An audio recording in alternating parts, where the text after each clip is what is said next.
దేవ మా ప్రభా మీకు వందనాలు, స్తుతులు, స్తోత్రాలు చెల్లిస్తున్నాం. యెహోషువ గ్రంథం యొక్క పరిచయం పొద్దున చూసాం ప్రభా. యెహోషువ ఎలాంటి కీలకమైనటువంటి పాత్రను బైబిల్లో పోషిస్తాడో మేము చూసాం. ఏ విధంగా యెహోషువ లాంటి యేసుక్రీస్తుని మేము చూసామో, యేసుక్రీస్తుని మాకు రాబోతున్నాడో మేము చూసాం. యెహోషువలాగా మేము ఎలా జీవించాలో అది కూడా చూసాం. ఇన్ని పాటలు మాకు నేర్పించావు ప్రభా యెహోషువ నుంచి. ఈరోజు ఒక అధ్యాయంలో చిన్న భాగాన్నైనా ధ్యానం చేసుకోవాలనుకుంటున్నాం. యెహోషువని మీరు ఏ విధంగా ఎంపిక చేసుకున్నారు, ఏ విధంగా మీరు ఆజ్ఞ ఇచ్చి పంపించారు, ఆయన్ని చూజ్ చేశారు, ఆయన్ని కమిషన్ చేశారు, ఆయన్ని కవర్ చేశారు. ఈ విధంగా మేము యెహోషువ గురించి చూడబోతున్నాం.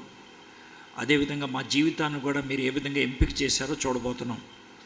మీరే మాకు సహాయం చేయమని యేసే నామములో ప్రార్థన చేయించున్నాం తండ్రి, ఆమేన్. మనము ఇంకొంచెం పరిచయం యెహోషువ గ్రంథం గురించి చేయబోతున్నాం. అంటే యెహోషువ గ్రంథంలో ఉన్నటువంటి ప్రత్యేకతను మనం చూడబోతూ ఉన్నాం. ఆ తర్వాత ఈరోజు మనం ఒక 9 వచనాలు యెహోషువ గ్రంథం మొదటి 9 వచనాల్లో కొన్ని పాఠాలైనా మనం నేర్చుకోవడానికి ప్రయత్నం చేద్దాం. ఇది మనం చేసేటువంటి పని. మీరు గమనించట్లేదు, ఇది 6వ పుస్తకం కదా బైబిల్లో. ఆది కాండము, నిర్గమకాండము, లేవి కాండము, సంఖ్యాకాండము, ద్వితీయోపదేశ కాండము, ఈ 5 అంశాల మీద ఉన్నటువంటి పేర్లు. ఈ 5 కూడా అంశాల మీద ఉన్నటువంటి పేర్లు.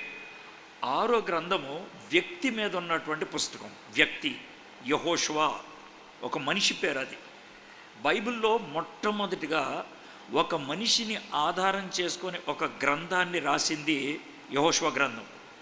అంటే ఆది కాండములో గొప్పోళ్ళు లేరా? ఆదాము ప్రథమ పుత్రుడు, ఏబేలు ప్రథమంగా హతసాక్షి అయినటువంటి వాడు, అబ్రహాము దేవుడి చేత ప్రత్యేకంగా పిలువబడినవాడు, మిత్రుడు, నోవహు ఆయన ఒక్కడే నీతిమంతుడు, ఆయన ఒక్కడే నావను కట్టి 8 మందికి ఆయన రక్షకుడు కాగలిగాడు. మరి యాకోబు లేడా?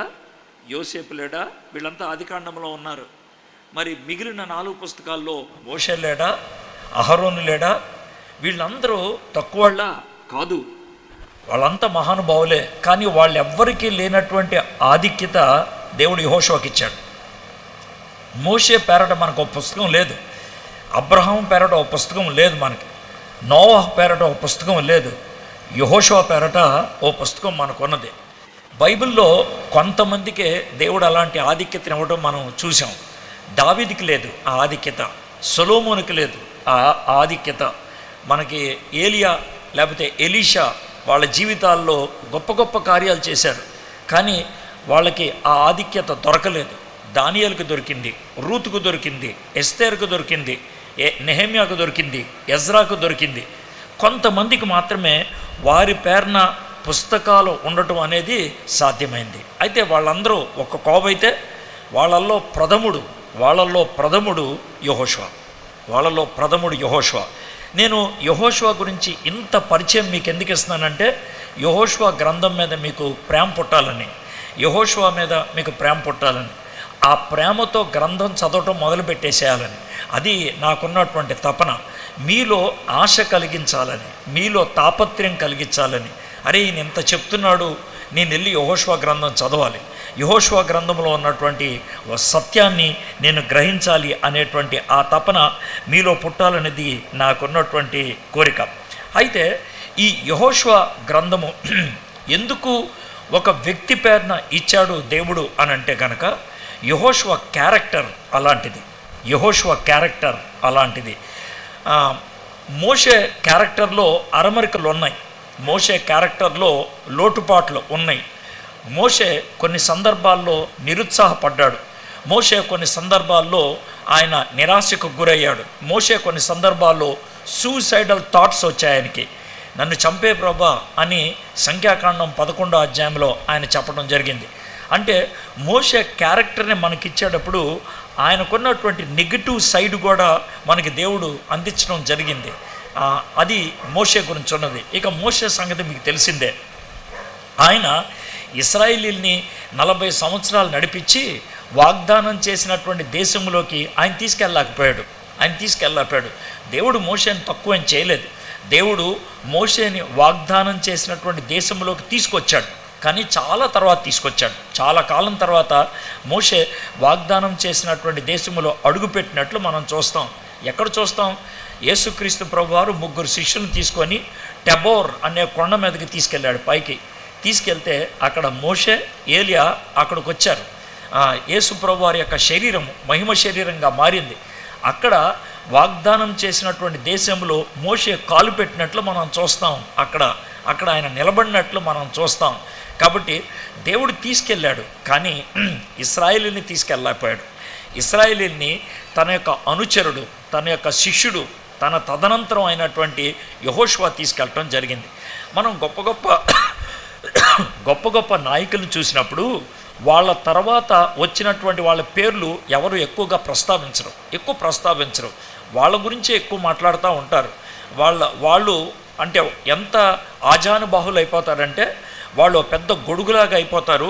మిగిలిన అందరినీ కూడా వాళ్ళు కప్పేస్తూ ఉంటారు. మోషే అంత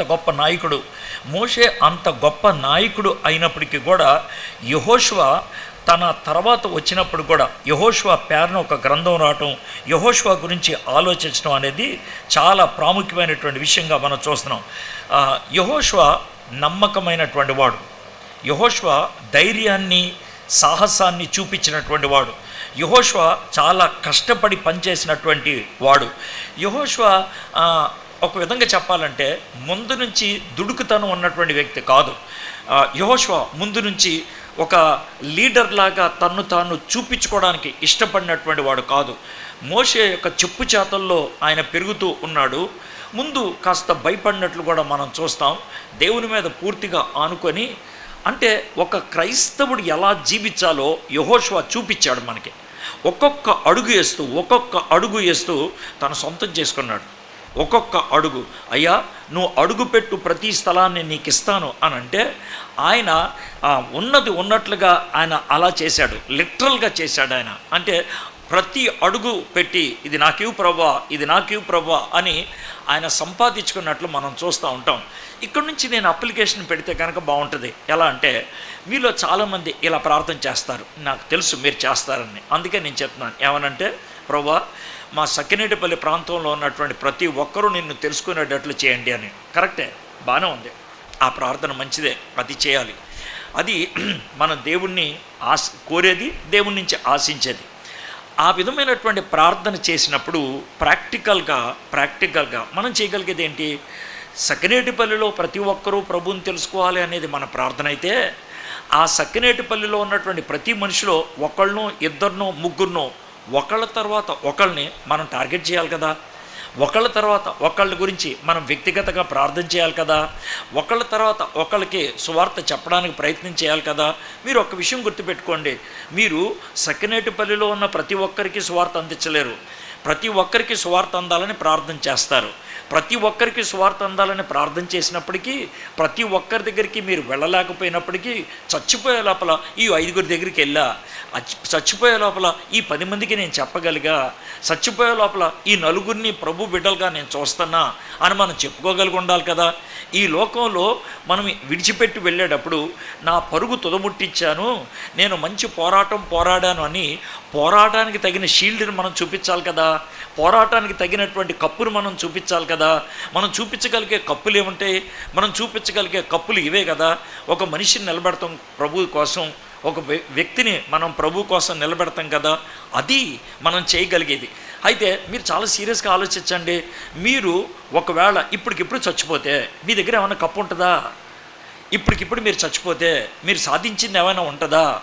మీరు ఇన్ని మీటింగులకు వచ్చారు, దేవుడు లక్షల కొద్ది రూపాయలు ఖర్చు పెట్టి అనేక మంది మహానుభావులు మీ దగ్గరికి తీసుకొచ్చి ఈ వాక్యాన్ని మీకు అందించి మీకు ప్రోత్సాహకరంగా మీకు చేసి, అరే నా కోసం ఈ పని చేసి పెట్టండి రా అని అంటే, ప్రభా నేను ప్రార్థన చేశాను, భారతదేశంలో అందరూ సువార్త తినాలని, సకినేటిపల్లిలో అందరూ సువార్త తినాలని చేశావు, బాగానే ఉంది. ఒక్కడికైనా చెప్పావా? ఒక్క అడుగైనా వేసావా? ఒక్క అడుగైనా ముందుకేసావా అని అంటే మనం ఏం చెప్తాం? మనం చెప్పగలిగేది ఏమైనా ఉందా? యెహోషువ అలాగా చేశాడు. ఏంటి, ఆయన ల్యాండ్ మొత్తాన్ని ఆయన కబ్జా చేసుకోవాలి లేకపోతే స్వాధీనపరచుకోవాలి అని ఆలోచించి అడుగు తర్వాత అడుగు వేసి దాన్ని స్వాధీనపరచుకున్నట్లు మనం చూస్తాం.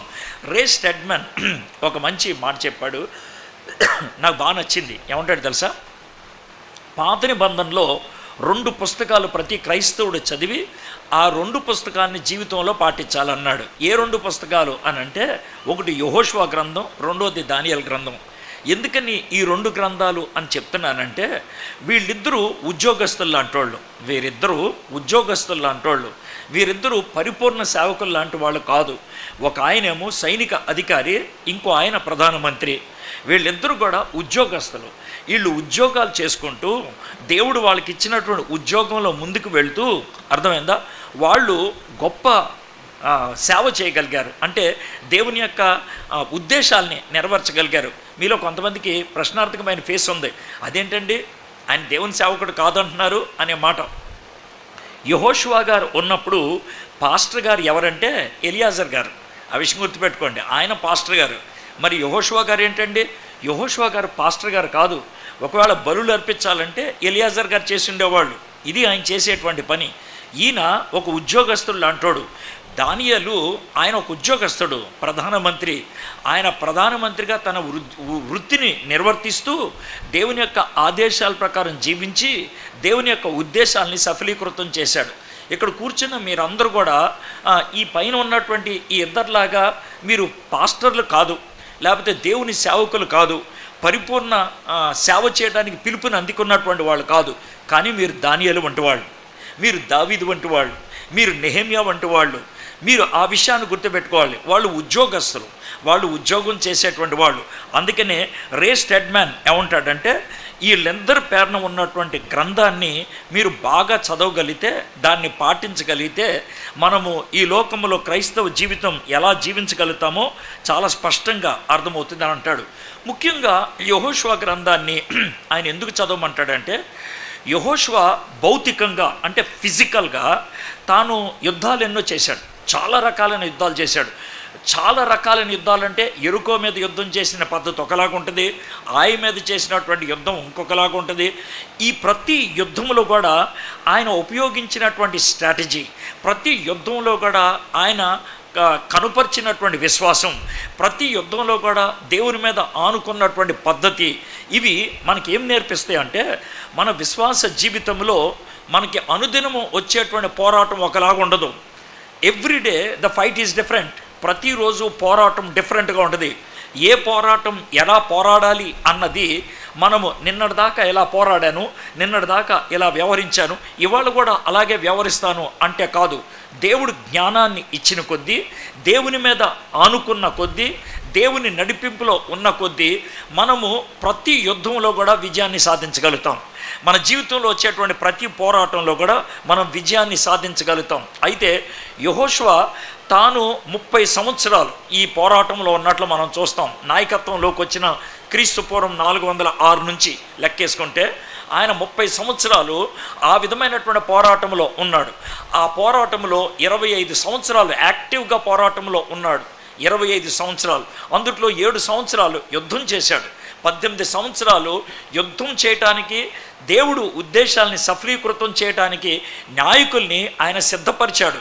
అందుకనే చివరికి వచ్చినప్పుడు నేనును నా ఇంటి వారము దేవుని సేవ చేస్తామని ఆయన ఈ లోకాన్ని విడిచి వెళ్ళిపోయినట్లు మనం చూస్తాం. సరే, ఇప్పుడు మనము మొదటి అధ్యాయం నుంచి కొన్ని పాఠాలు నేర్చుకోవడానికి ప్రయత్నం చేద్దాం. అయితే యెహోషువ గ్రంథాన్ని ఒక కథలాగా ముందు మీకు చెప్తాను.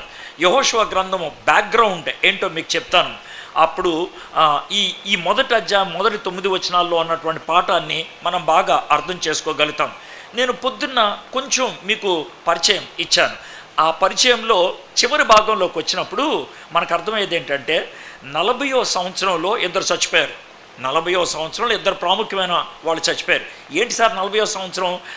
ఐగుప్తు దేశంని విడిచిపెట్టి బయటకు వచ్చిన 40వ సంవత్సరం ఇద్దరు చచ్చిపోయారు. ఎవరు వాళ్ళు అంటే, మొదటి నెలలో మిరియాం చనిపోయింది, 5వ నెలలో అహరోన్ చనిపోయారు. వీళ్ళిద్దరు చావుల గురించి సంఖ్యాకాండం 20వ అధ్యాయంలో రాశారు. ఇది మనం తెలుసుకునేది. వీళ్ళిద్దరూ చనిపోయేటువంటి ఆ నేపథ్యంలో, ఆ పరిస్థితుల్లో ఒక భయంకరమైన పని జరిగింది. ఏంటి అని అంటే, మోషే తాను గర్విష్టిగా వ్యవహరించాడా, లేకపోతే తనకి ఈగోస్ అడ్డొచ్చాయా, ప్రైడ్ అడ్డొచ్చిందా, దేవుని మాటకి సరిగ్గా లోబడలేదా, బండతో మాట్లాడమంటే కొట్టాడు, దేవుడు కోపం వచ్చి దేవుడు మోషేతో చెప్పాడు, నువ్వు వాగ్దానం చేసినటువంటి దేశంలోకి ప్రవేశించవు, యు విల్ నాట్ ఎంటర్ అని చాలా స్పష్టంగా చెప్పి ఆయన ఏమంటాడంటే, నువ్వు నాకు పని చేసి పెట్టాలి. ఏంటనంటే, ఇక్కడికి వచ్చిన వాళ్ళందరిలో 20 సంవత్సరాలు ఆ పైన ఉన్న వాళ్ళందరూ చచ్చిపోయారు, 2 మాత్రమే బతుకున్నారు, యెహోషువ, కాలేబు. నువ్వు ఉన్నావు, ఇప్పుడు నువ్వు కూడా పోతావు, అర్థమైందా? మిగిలిన వాళ్ళు ఆల్రెడీ పోయారు. నువ్వు చేయగలిగేది ఏంటంటే 19 అంతకంటే తక్కువ ఉన్నటువంటి వాళ్ళు మాత్రమే ఇక్కడ ఉన్నారు. ఏది? ఎర్ర సముద్రం దాటినప్పుడు మిగిలిన వాళ్ళు అరణ్యంలో పుట్టినటువంటి పిల్లలు. వాళ్ళకి నువ్వేం చేయాలంటే, నేను నీకు ఇచ్చినటువంటి ధర్మశాస్త్రము, నేను నీకు ఇచ్చినటువంటి విధులు, నేను నీకు చెప్పినటువంటి యాజక నియమాలు అన్నిటిని కూడా కూర్చోపెట్టి వాళ్ళకి చక్కగా బోధించంటే, ఆయన 3 క్లాసులు పెట్టి ఆ 3 క్లాసుల్లో ఆయన బోధించాడు.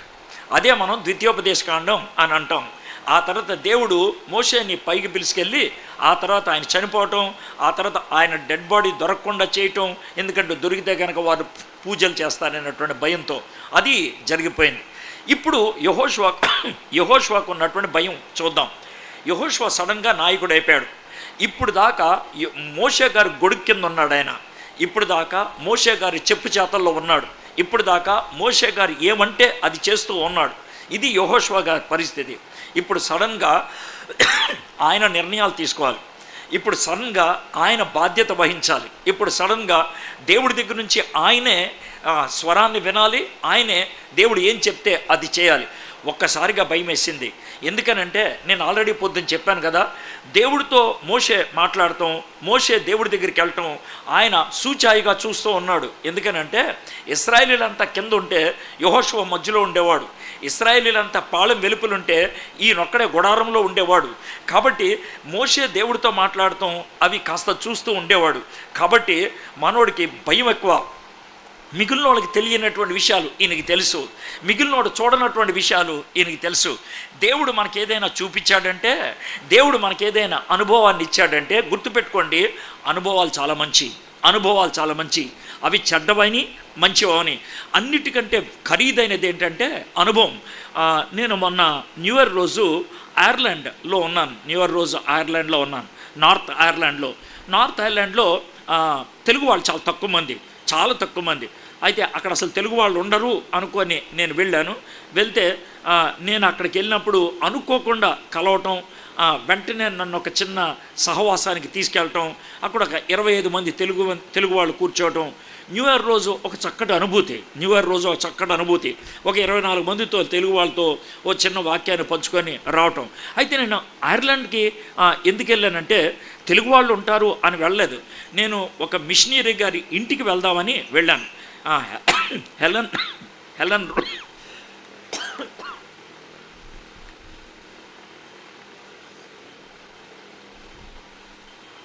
ఆమె పేరు హెలెన్ రోజవీరా. ఆమె మిషనరీ. ఆమె ఇల్లు చూద్దామని వెళ్ళా. ఆవిడ లేదు, చనిపోయింది. జస్ట్ ఆవిడ ఇల్లు చూద్దామని వెళ్ళా. ఇవన్నీ జరిగినాయి.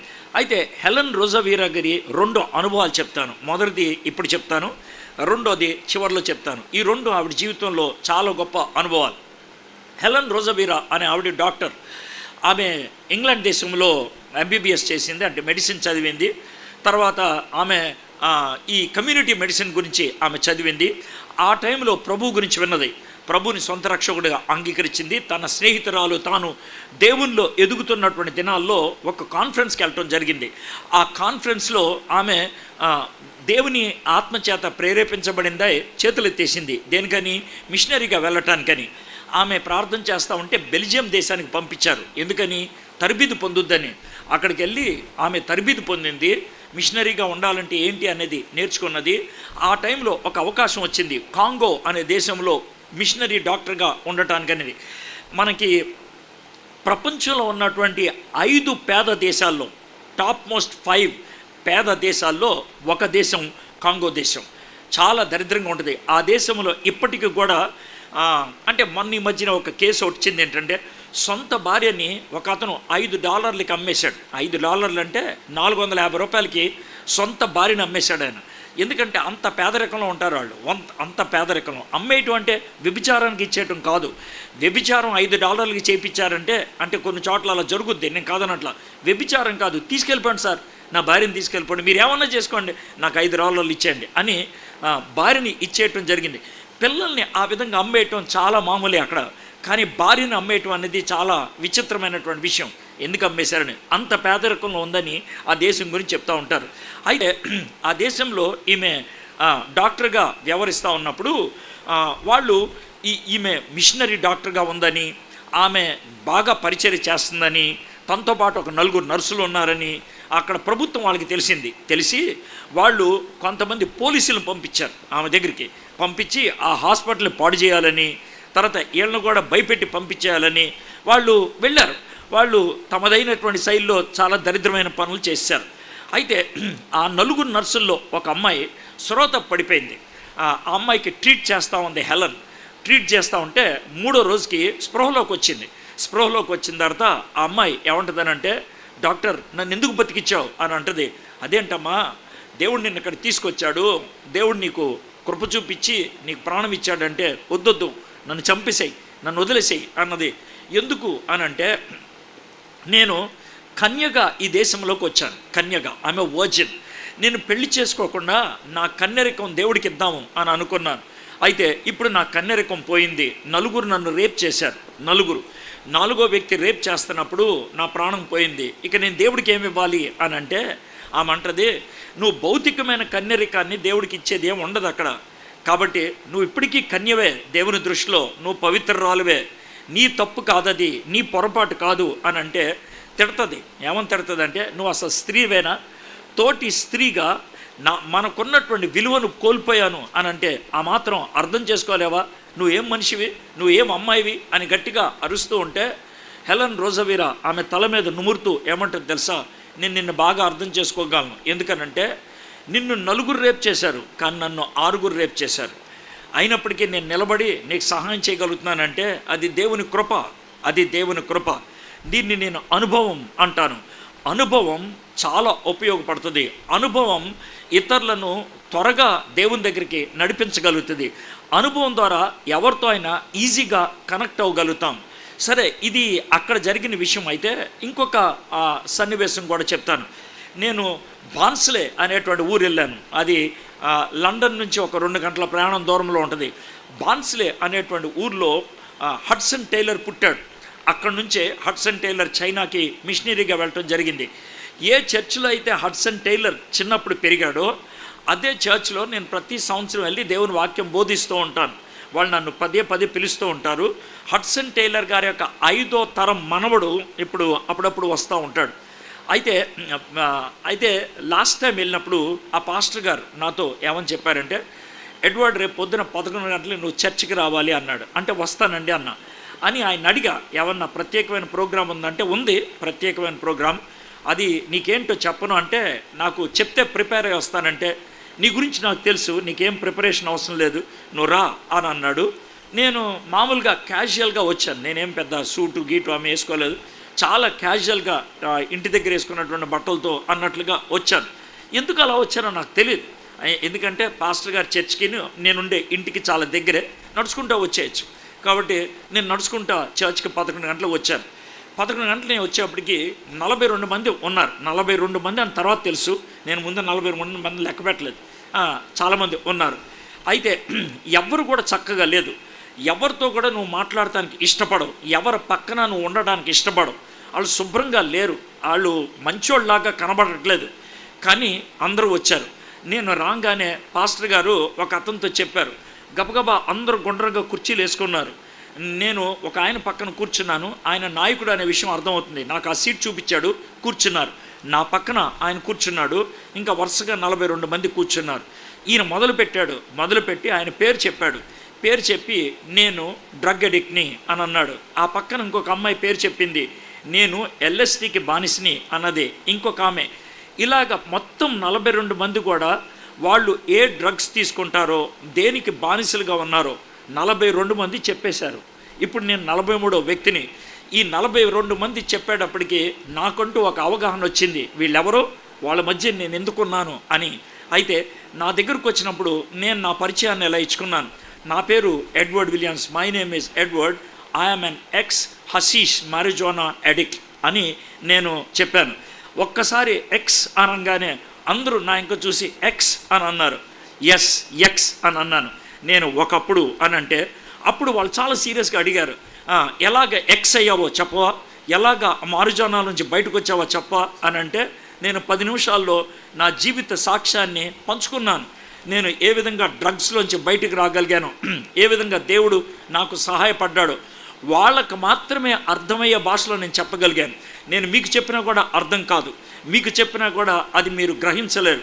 వాళ్ళకి అర్థమయ్యే భాష. ఎందుకంటే డ్రగ్స్లోంచి వచ్చేటప్పుడు ఎలాంటి స్ట్రగుల్ ఉంటుందో, ఎలాంటి కాన్ఫ్లిక్ట్ ఉంటుందో నాకు అనుభవం. అందుకనే నేను వాళ్ళకి చెప్పినప్పుడు అది అయ్యేటప్పటికి 2 అమ్మాయిలు, ఒక అమ్మాయి పేరు రూత్, ఇంకో అమ్మాయి పేరు మెటిల్డా, వాళ్ళిద్దరూ అని అన్నారు, we want to come out అని అన్నారు, మేము బయటికి రావాలనుకుంటున్నాం అని అన్నారు. అంటే డెఫినెట్లీ అని అన్నాను. కొద్దిసేపు ప్రార్థన చేశాను, వాళ్ళు కూడా ప్రార్థన చేశారు. చాలా జాయ్ అంటే తెలుసా, నేను అక్కడ చర్చ్లో చాలామందికి నేను సువార్త బోధించాను, కానీ వాళ్ళిద్దరి పేర్లు నేను మర్చిపోలేను. ఎందుకనంటే వాళ్ళు 10 నిమిషాలు నా సాక్ష్యాన్ని విని వాళ్ళు నాలాంటి బాధల్లో ఉన్నటువంటి పరిస్థితుల్లోంచి ఏ విధంగా బయటికి రావాలో, బయటకు వచ్చేవాడు అక్కడ ఉన్నాడు అనేటువంటి అనుభవంతో వాళ్ళు వెళ్ళగలిగారు. దేవుడు నీకేమైనా అనుభవాలు ఇచ్చాడా? అది గుడ్ అవ్వచ్చు, బ్యాడ్ అవ్వచ్చు. నేను ఒక డ్రగ్ అడిక్ట్ని అనేది ఒక bad experience. God could use it, దేవుడు యూజ్ చేస్తాడు. హెలెన్ రోజవీరా 6 చేత రేప్ చేయబట్టం అనేది ఒక ఉన్నటువంటి బ్యాడ్ ఎక్స్పీరియన్స్, చెడు అనుభవం. దాన్ని కూడా వాడగలిగాడు. మీ జీవితంలో ఉన్నటువంటి అనుభవాలు చెడ్డవి కావచ్చు, మంచివి కావచ్చు, దేవుడు మీకు ఇచ్చాడు, దేవుడు మీకు అనుమతి ఇచ్చాడు. దేవుడు మీ జీవితంలో అది రాని అని అనుకున్నాడు. దేవుడు ఎందుకు ఇచ్చాడంటే దాన్ని వాడుకోవడానికి ఇష్టపడుతున్నాడు గాడ్. అయితే ఆ చెడు అనుభవానికి దేవుడు కారకుడు అని నేను అంటలేదు, దేవుడు అనుమతించాడు. సో చాలా సీరియస్గా ఆలోచించండి. వాట్ ఎక్స్పీరియన్సెస్ యు హ్యావ్, నీకున్నటువంటి అనుభవాలు ఏంటి? యెహోషువాకి దేవుడు అనుభవాలు ఇచ్చాడు. ఆ అనుభవాల నుంచి దేవుడు ఒక నాయకుడిని తీసుకొని వస్తున్నాడు. God is bringing out a leader. సరే, ఇప్పుడు చూద్దాం యెహోషువ గ్రంథం 1వ అధ్యాయం. యెహోషువ గ్రంథం 1వ అధ్యాయం. యెహోవా సేవకుడైన మోషే మృతి నొందిన తర్వాత యెహోవా నూను కుమారుడును మోషే పరిచారకుడినైన యెహోషువకు ఈలాగు సెలవిచ్చెను, నా సేవకుడైన మోషే మృతి నొందెను, కాబట్టి నువ్వు లేచి నీవును నీ జనులందరూ ఈ యోర్దాన్ నది దాటి నేను ఇశ్రాయేలుకి ఇచ్చు దేశమునకు వెళ్ళుము. మోషే చనిపోయాడు. మీరు 2 వచనాలు మనం చదివాం, 2 వచనాలే. మీరు గమనించారు లేదో, మోషే అనే మాట ఈ 2 వచనాలు ఎన్నిసార్లు ఉంది? 3 సార్లు ఉంది. 3 సార్లు ఉంది. దేవుడు నోటితో పలికేటువంటి మాట అది, దేవుడు పలికేటువంటి మాట. ఆయన చాలా స్పష్టంగా చెప్తున్నాడు. ఏమనంటే నా సేవకుడైన మోషే మృతి పొందెను, నా సేవకుడైన మోషే మృతి పొందెను. దేవుడు మోషేని జ్ఞాపకం చేసుకుంటున్నాడు. ఎందుకని? మోషే చాలా గొప్ప ప్రవక్త, మోషే చాలా ప్రత్యేకమైన వాడు. మిరియాము నాయకత్వం కోసం పోరాడినప్పుడు అహరోను సైలెంట్గా మిరియాంకి సపోర్ట్ చేస్తున్నటువంటి దినాల్లో దేవుడు మిరియాము అహరోనులతో మాట్లాడిన పద్ధతి చూస్తే మీకు భయం వేస్తుంది. ఇది సంఖ్యాకాండం 12వ అధ్యాయంలో ఉంటుంది. మీకు విషయం తెలుసా అంటాడు వాళ్ళిద్దరితో. మిగిలిన వాళ్ళతో నేను అలంకారప్రాయంగా మాట్లాడా, దర్శన రూపకంగా మాట్లాడా, కళల ద్వారా మాట్లాడా, మధ్యలో ఫిల్టర్ పెట్టుకొని మాట్లాడా, కానీ మోషేతో ముఖాముఖిగా మాట్లాడా, ఒక స్నేహితుడితో మాట్లాడినట్లు మాట్లాడాను. ఏమనుకుంటున్నారు మీరు మోషే అంటే? ఏమనుకుంటున్నారు మీరు మోషే అంటే? మోషే అంత గొప్ప నాయకుడు. అయితే ఎంత గొప్ప నాయకుడైనా, ఎంత గొప్ప పరిచర్య చేసేవాడైనా, ఎంత మహానుభావుడైనా, ఎంత పవిత్రుడైనా ఈ లోకాన్ని విడిచి వెళ్ళాల్సిందే, ఈ లోకాన్ని విడిచి వెళ్ళాల్సిందే. మోషే చనిపోయాడు. అయితే ఒక్క విషయం గుర్తుపెట్టుకోండి, నేను చేసే పని దేవుని పని, నేను చేసేటువంటి పని దేవుని పని. నేను దేవుని యొక్క ప్రణాళికలో ఉన్నాను, దేవుని యొక్క ఉద్యమంలో ఉన్నాను అని అనటానికి, మిమ్మల్ని మీరు ప్రశ్నించుకోవడానికి, మిమ్మల్ని మీరు ఒకసారి బేరీజు వేసుకోవడానికి నేను చెప్పేటువంటి మాట ఏంటంటే, మీరు ఏదైతే తలపెడుతున్నారో, మీరు ఏదైతే చేస్తున్నారో, మీ తదనంతరం కొనసాగించడానికి ఒకటి పెడతాడు దేవుడు. మీ తదనంతరం మీకు బైబిల్లో చూసినట్లయితే దేవుడు ఒక ప్రాజెక్ట్ ఇస్తే, అది ఏ ప్రాజెక్ట్ అయినా అవునండి, దేవుడు ఒక ప్రాజెక్ట్ ఇస్తే ఆ ప్రాజెక్ట్ ఎవరికైతే ఇచ్చాడో, ఆ పని ఎవరికైతే ఇచ్చాడో ఆ పని మొదలుపెట్టిన వాళ్ళు చచ్చిపోతారు కానీ పని మాత్రం కొనసాగుద్ది. పని మొదలుపెట్టిన వాళ్ళు చచ్చిపోతారు కానీ పని మాత్రం కొనసాగుద్ది. ఇశ్రాయేలీయుల్ని వాగ్దానం చేసిన దేశంలో తీసుకెళ్ళడం అనేది పని. మోషే మొదలుపెట్టాడు, దాన్ని యెహోషువ కొనసాగించాడు. మందిరం కట్టాలి అనేది దావీదుకి ఇచ్చినటువంటి ఆలోచన. ఆయన సమకూర్చాడు, కానీ మందిరాన్ని సొలొమోను కట్టాడు. ఏలియా ప్రవక్తగా గొప్ప పరిచర్య మొదలుపెట్టాడు, కానీ దాన్ని కొనసాగించడానికి దేవుడు ఎలీషాని ఏర్పరచుకున్నాడు. ఈ విధంగా మనం చాలా స్పష్టంగా చూసినట్లయితే మొదలుపెట్టేది ఒకళ్ళు, దాన్ని కొనసాగించేది మరొకళ్ళు. మనము అదేవిధంగా కొత్త నిబంధనలోకి వచ్చినట్లయితే యేసు ప్రభువారు రక్షణకి కావాల్సినటువంటి ప్రతి పని చేశాడు ఆయన. శిలువ మీద చనిపోయాడు, 3వ దినాన్ని తిరిగి లేచాడు, అయిపోయింది. కానీ ఆ రక్షణ కార్యాన్ని ప్రపంచానికి అందించడానికి శిష్యులు ఉన్నారు. పౌలు ఒక గొప్ప ఉద్యమాన్ని మొదలుపెట్టాడు, అన్యులకు సువార్త అందించాలని. పౌలుకు ఒక తిమోతి ఉన్నాడు. తిమోతికి ఏమని చెప్తాడంటే, అయ్యా నేను నీకు అందించాను కదా, ఇతరులకు అందించగలిగేటువంటి ఇంకెవరికైనా అప్పచెప్పు. ఇదొక చైన్ అన్నమాట, ఇదొక చైన్. ఇక్కడ కూర్చున్న ప్రతి ఒక్కళ్ళు ఒక్క క్షణం ఆలోచించి, నీ పౌలు ఎవరో, నిన్ను నడిపించింది ఎవరో, నీకు సలహాలు ఇచ్చేది ఎవరో, నీ ఆత్మీయ నడిపింపుకి నీకు పౌలుగా వ్యవహరించేది ఎవరో మీరు చెప్పగలిగి ఉండాలి, నా పౌలు ఈయన అని. రెండోది, మీ తిమోతి ఎవరు, మీరు ఎవరిని నడిపిస్తున్నారో, ఎవరిని ప్రోత్సహిస్తున్నారో, ఎవరిని ముందుకు తీసుకెళ్ళాలి అనుకుంటున్నారు. క్రైస్తవ్యంలో ప్రతి ఒక్కడికి ఒక పౌలు ఉండాలి, ప్రతి ఒక్కడికి ఒక తిమోతి ఉండాలి. మీకు పౌలు ఉండడు, తిమోతి ఉండడు, ఎంత ఘోరం. వ్యక్తికి మామూలుగా ఏకాంగుల్లాగా జీవిస్తూ ఉంటారు. ఎందుకు జీవించాలి అలాగా? సో దేవుడు ఏమంటున్నాడంటే, బాబు మోషే చనిపోయాడు, నేను నిన్ను ఏర్పరచుకున్నాను. God has chosen Joshua. దేవుడు యెహోషువని ఏర్పరచుకున్నాడు. అదేవిధంగా దేవుడు ఇక్కడ కూర్చున్నటువంటి ప్రతి ఒక్కరిని ఏర్పరచుకున్నాడు. దేవుడు ఏర్పరచుకున్నాడు కాబట్టి ఈ వర్తమానం మీ దగ్గరకు వస్తుంది. దేవుడు ఏర్పరచుకున్నాడు కాబట్టి మీరు ఈ మీటింగ్కి వచ్చి కూర్చోవటం అనేది జరిగింది. అయితే ఈ ఏర్పరచుకున్నటువంటి యెహోషువ చేయాల్సినటువంటి పని ఏంటి? మళ్ళీ చదువుదాం. యెహోవా సేవకుడైన మోషే మృతి నొందిన తర్వాత యెహోవా నూను కుమారును మోషే పరిచారకుడైన యెహోషువకు ఇలాగు సెలవిచ్చెను, నా సేవకుడైన మోషే మృతి నొందెను కాబట్టి నువ్వు లేచి నీవును నీ జనులందరూ ఈ యోర్దాను నది దాటి నేను ఇశ్రాయేలుకి ఇచ్చిన దేశమునకు వెళ్ళుడి. మోషే ప్రాజెక్ట్ అది, మోషే ప్లాన్ అది, మోషే కాన్సెప్ట్ అది.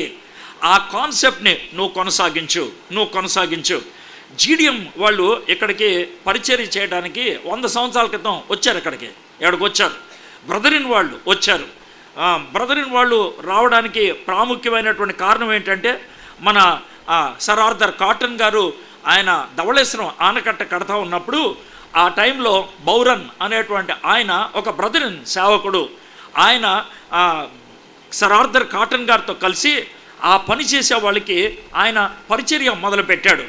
ఆ విధంగా పరిచర్య మొదలుపెట్టినప్పుడు అనేక మంది ప్రభువుని అంగీకరించారు.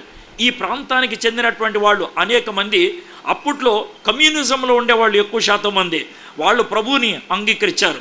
వాళ్ళు యేసు ప్రభుని అంగీకరించడంతో వాళ్ళు ఇక్కడికి రావటం జరిగింది. ఇక్కడికి వచ్చి నెమ్మదిగా ఇక్కడ సంఘాలు స్థాపించడం జరిగింది. ఈ బ్రదరిన్ అనేటువంటి ఈ పెద్ద విభాగంలో 2 చిన్న గుంపులు తయారైనాయి. ఒకటి జీడియం అన్నారు, గోదావరి డెల్టా మిషన్. రెండోది బ్రదరిన్గానే ఉన్నది. అయితే ఈ బ్రదరిన్లోనే ఇంకో భాగం ఉండేది. ఫాక్స్ గారు, బక్సింగ్ గారు కలిసే ఉండేవాళ్ళు బిగినింగ్లో. అయితే ఫాక్స్ గారికి, బక్సింగ్ గారికి ఓ చిన్న విషయంలో ఓ చిన్న విభేదం వచ్చింది. విభేదం అంటే అది పెద్దదేం కాదు. తర్వాత వాళ్ళిద్దరు కలిసి మాట్లాడుకున్నారు, కానీ నీకున్న ఆలోచన ఇది, నాకున్న ఆలోచన ఇది, కాబట్టి మన ఇద్దరం వేరువేరుగా ఉండి మనం కొనసాగిద్దాం అనుకున్నారు. బక్సింగ్ గారు ఏమంటారంటే, ఆడవాళ్ళు స్తుతించవచ్చు, ఆడవాళ్ళు ఆరాధించవచ్చు, ఆడవాళ్ళు నోరు తెలిసి వాళ్ళ ఆరాధనలో మాట్లాడవచ్చు అని బక్సింగ్ గారు అంటే, ఫాక్స్ గారు అది జరగకూడదు అని అంటాడు ఆయన. దాంతో హెబ్రోన్ అనేది వేరైంది, బ్రదరిన్ అనేది వేరైంది. హెడ్ క్వార్టర్స్ని మారిన బట్టి జీడిఎం వేరైంది. వీళ్ళంతా కూడా ప్రాథమికంగా ఒకే అంశంతో ఉన్నారు, మైనర్ డిఫరెన్సెస్. అయితే ఇక్కడికి వచ్చినటువంటి జీడిఎం సంఘాలు, ఇది సెంటినరీ జీడిఎం సంఘం అని అన్నారు, ఈ పక్కన ఉన్నది అంతర్వేది పాలెంలో ఉన్నది, 100 ఏళ్ల నుంచి ఉన్నది. అర్థమైందా? వాళ్ళకున్నటువంటి సిద్ధాంతం మారదు.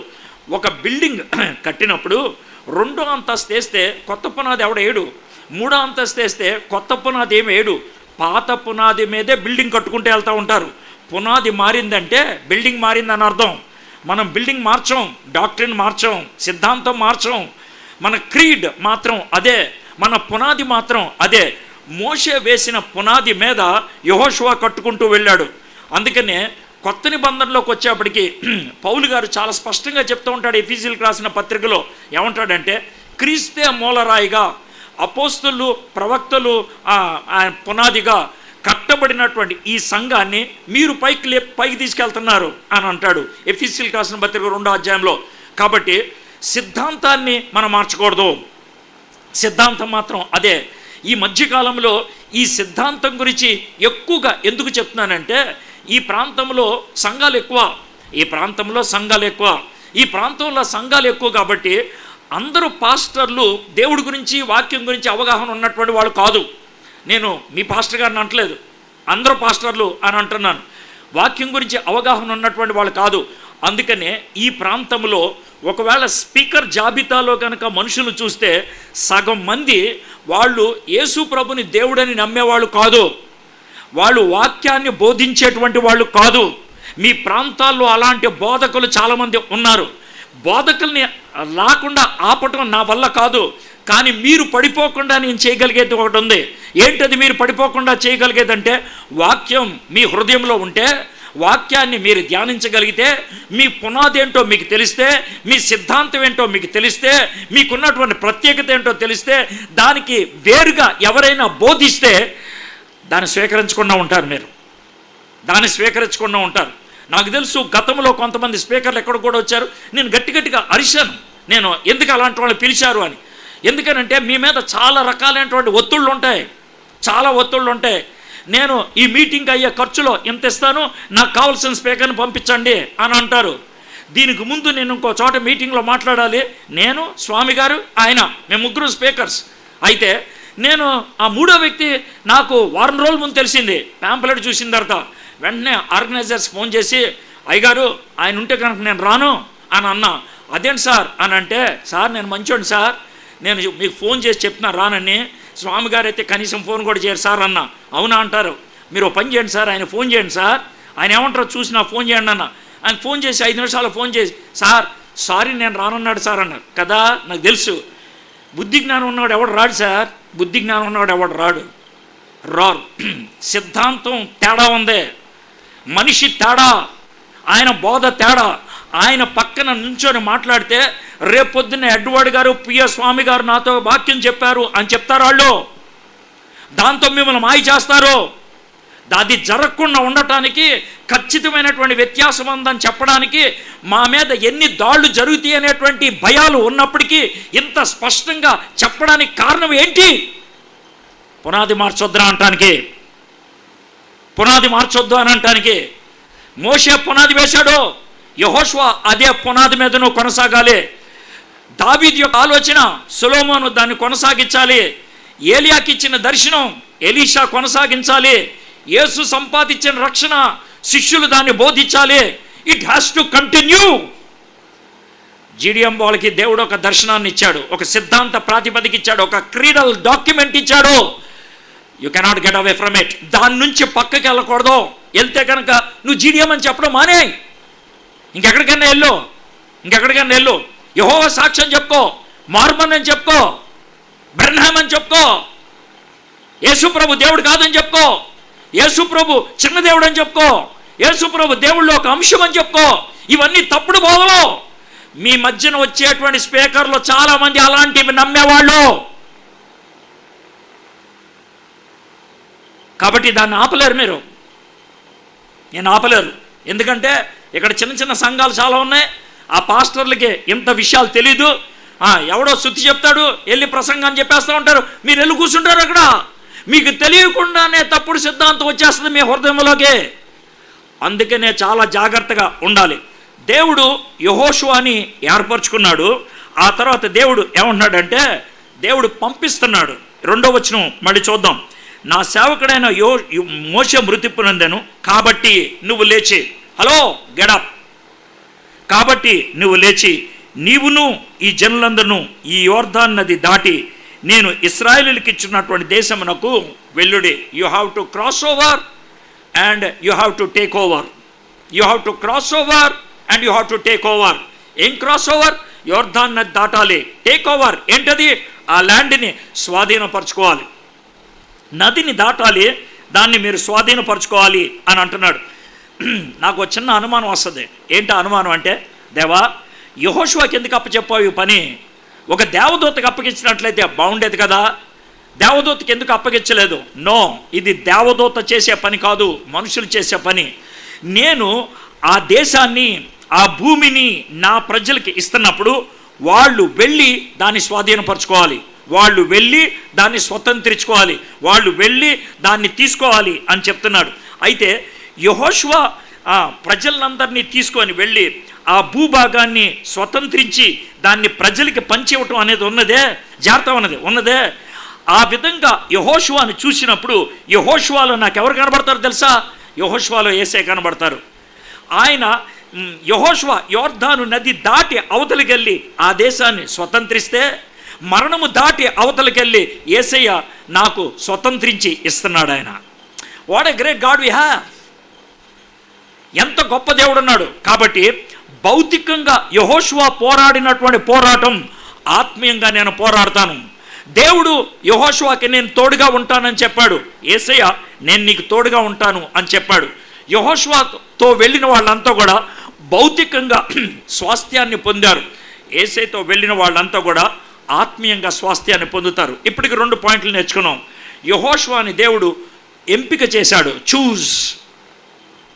రెండోది, యెహోషువని దేవుడు పంపించాడు, కమిషన్. మొదటిది చూజ్ చేశాడు, రెండోది కమిషన్ చేశాడు. ఈ 2 అక్కడ జరిగినాయి. ఇప్పుడు 3-4 వచనాలు చూద్దాం. నేను మోషేతో చెప్పినట్లు మీరు అడుగుపెట్టు ప్రతి స్థలమును మీకు ఇచ్చుచున్నాను. అరణ్యమును ఈ లెబనోను మొదలుకొని మహానది అయిన యూఫ్రటీస్ నది వరకును, హిత్తీల దేశమంతయు పడమట మహాసముద్రం వరకును మీకు సరిహద్దు. ఇక్కడ 3వ విషయం ఏంటనంటే, దేవుడు యెహోషువ యెహోషువతో ఏమని చెప్తున్నాడంటే, నేను నిన్ను ఎంపిక చేశాను, చూస్, నేను పంపిస్తున్నాను, కమిషన్. నువ్వు 3వ పని చేయాలి, నీకు ఇచ్చిన వాగ్దానాన్ని క్లెయిమ్ చేయాలి, నీకు ఇచ్చిన వాగ్దానాన్ని స్వతంత్రించుకోవాలి, నీకు ఇచ్చిన వాగ్దానాన్ని నీ జీవితంలో అనుభవించడం మొదలు పెట్టాలి. మీకు ఒక చిన్న మాట చెప్తాను. ఇప్పుడు మీ అందరూ కూడా చాలా ఈ మాట చాలా ధైర్యంగా చెప్పగలరు, చాలా హ్యాపీగా. మీ అందరి దగ్గర బైబిల్ ఉందా? అంటే ఇప్పుడు ఉందా అని కాదులేండి, కొంతమంది తెచ్చుని ఉండరు. నేనేమి మిమ్మల్ని ఏమి ఇబ్బంది పడతలేదు, అర్థమైందా? బైబిల్ ఉందా మీకు? బైబిల్ మీదేనా? సార్ బైబిల్ మీదేనా? మీ చేతిలో ఉంది బైబిల్ మీదేనా? మీ ఓనా? అంటే మీరే కంగారు పడదు సార్, నేను ఏదో ఓనా అంటే ఇది ఎరకాటంలో పెడుతున్నాడు అనుకోదు. మీ ఓన్, మీ పేరు రాసుకున్నారు పైన ఉంది కదా, రైట్. ఇది మీది సార్ గారు. మీ పేరేంటి సార్? జయరాజు గారు బైబిల్ అది. సార్ ఒక చిన్న మాట చెప్తాను సార్, దాంట్లో 1189 అధ్యాయాలు ఉన్నాయి. అవన్నీ చదివారు మీరు? చాలా యథార్థంగా ఒప్పుకున్నారు. చదివాను కానీ నాకేమి కొన్ని అన్నీ అర్థం కాలేదని. అయ్యగారు చాలా మంచోళ్ళగా కనబడుతున్నారు, ఆయన చదివారు. ఇక్కడ మీలో కొంతమంది దరిద్ర ఫేస్లు ఉన్నాయి, చదవడం కూడా చదవలేదు. డౌట్ లేదు, మీ గుడి మీద చేసుకొని చెప్పండి. చదివారు మీరు? ఉపద్య గ్రంథం ఎప్పుడైనా చదివారా? నహూము గ్రంథం ఎప్పుడైనా చదివారా? అదేంటి సార్ అదే అని అంటున్నారా మీరు? బైబిల్ మీదే మీ పేరు కూడా రాసుకున్నారు, మీదే. కానీ ప్రతి పేజ్ చూశారా మీరు? ప్రతి పేజీలో ఉన్నటువంటి దేవుడు మీకు ఇచ్చినటువంటి వాగ్దానాన్ని స్వతంత్రించుకున్నారా? దేవుడు మీకు ఇచ్చిన మాటనే మీ జీవితంలోకి తీసుకున్నారు? దాన్ని లేదు. ఇప్పుడు దేవుడు ఇచ్చేటువంటి కనాను దేశం మీ చేతుల్లో ఉన్న బైబిల్ లాంటిదే. దేవుడు ఇచ్చేశాడు మీకు. బైబిల్ మీ దగ్గరకు వచ్చింది, పేజీ తర్వాత పేజీ, పేజీ తర్వాత పేజీ, దాన్ని చూడాలి మీరు, ధ్యానించాలా. అభ్యసించాలా, పఠించాలా, స్వతంత్రించుకోవాలా. కానీ మీరు చేయలేదు. ఇశ్రాయేలుకి అదే చెప్తున్నాడు యెహోషువ ద్వారా, యెహోషువ నేను ఈ దేశాన్ని ఇస్తున్నాను, మీరు క్లెయిమ్ చేయాలా. ఎలాగ ప్రభా? బైబిల్ని చేతికిచ్చినప్పుడు ప్రతి పేజీ ఎలా చదువుతావో, ఈ దేశాన్ని ఇచ్చినప్పుడు ప్రతి అడుగు పెట్టు, అది నీదవుద్ది.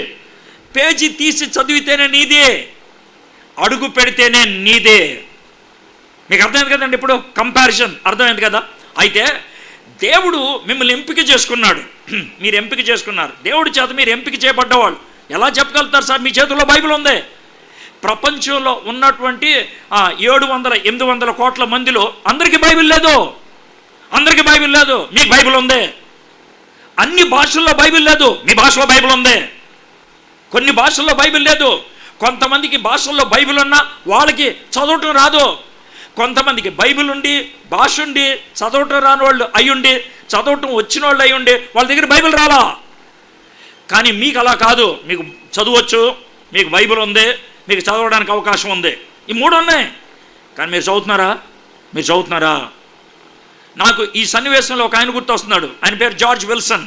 జార్జ్ విల్సన్ 1929లో జరిగినటువంటి విషయం ఇది. జార్జ్ విల్సన్ జీవితంలో, జార్జ్ విల్సన్ ఒక దొంగోడు.